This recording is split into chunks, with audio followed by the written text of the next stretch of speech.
हमारी जो मांग है कम से कम उसको तो देखें कम से कम। एक इंच नहीं मिल रहा वहाँ। 2 लड़कों को पता ही नहीं चल रहा है, साले ऑपरेशन करे तो क्या कर रहे हैं, साले झगमगा रहे हैं वहाँ हमारा भैया चाहिए, हमारी पार्टी आनी चाहिए। लैंग्वेज क्या समझ। जम्मू कश्मीर के पुंछ में हुए आतंकी हमले में कानपुर के शहीद लाल करण के हम घर पर मौजूद हैं। जैसे कि तस्वीरें हमने आपको दिखाई, यहाँ पर परिजनों का और गांव वालों का जमावड़ा लगा हुआ है और हमारे साथ जो गांव के कुछ लोग हैं उनसे बातचीत करते हैं कि क्या कहना चाहते हैं। दादा क्या नाम है? बैकुंठनाथ जी, क्या कहना चाहते हैं? हम ये कहना चाहते हैं कि वैसे तो इस क्षेत्र के लिए और देश के लिए गौरव की बात है, गर्व की बात है कि ये लड़का इस देश के लिए और 4 लोग और इस देश के लिए शहीद हो गए। लेकिन मेरी ये मांग है शासन से कि कम से कम इस क्षेत्र में कई लोग शहीद हुए हैं सेना में।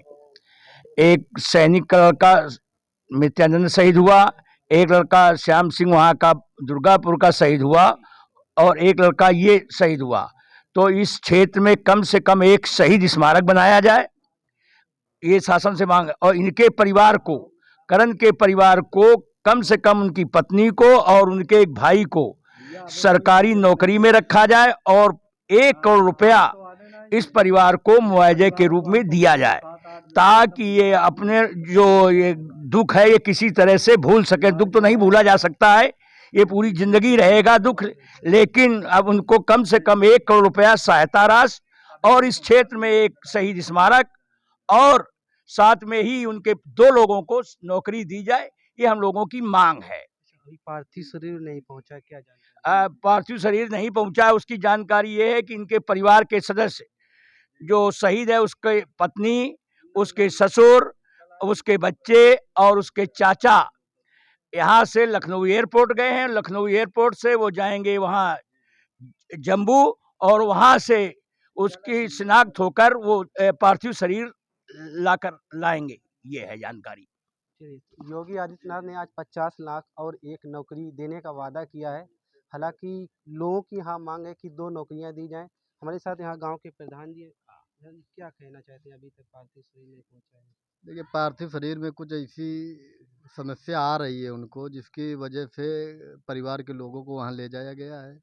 जो भी प्रक्रियाएं हैं, फौज है, फौज के अपने नियम होते हैं, अपने रूल्स होते हैं, उन्हें फॉलो करते हुए जो भी प्रक्रिया है, अभी अधिकारी को हम लोगों को कोई जानकारी नहीं आई है। हम लोग उसी इंतज़ार में बैठे हैं और हम ये चाहते भी हैं कि जैसा भी शहीद का पार्थिव शरीर हो, क्योंकि हम लोग या हमारे परिवार के लोग बड़े ही मेहनत से बच्चों को पालते हैं और इसके बाद में सेना में भर्ती के लिए भेजते हैं।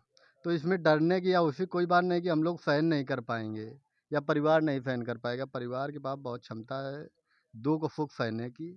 जैसा भी उनका जो भी पार्थिव शरीर है वो परिवार को सुपुर्द किया जाए, गांव को सुपुर्द किया जाए, क्षेत्र को सुपुर्द किया जाए। यहाँ के लोग हज़ारों की तादाद में घर के आसपास, गांव के आसपास चक्कर लगा रहे हैं कि जैसे ही शहीद का पार्थिव शरीर आए उसके श्रद्धा सुमन उसको अर्पित किए जाए। जैसे नेताओं की बात की जाए, कोई नेता भी आया? नहीं, नेता तो अपना काम, नेता का जो अपना काम है, जिम्मेदारी है, वो तो अपना करेंगे, आएंगे भी, आए भी हैं लोग, वो तो अपनी औपचारिकताएँ पूरी कर रहे हैं। उसमें हमें इस बात पे कोई कमेंट नहीं करना है, ना सरकार के खिलाफ करना है, ना सरकार के पक्ष में करना है। हमारा देश का सिपाही था वो, ना किसी जाति का था, ना किसी धर्म का था, ना किसी गांव का था। वो क्षेत्र हमारे क्षेत्र के गौरव की बात है और मेरे क्षेत्र का गौरव था और मेरे क्षेत्र का गौरव है।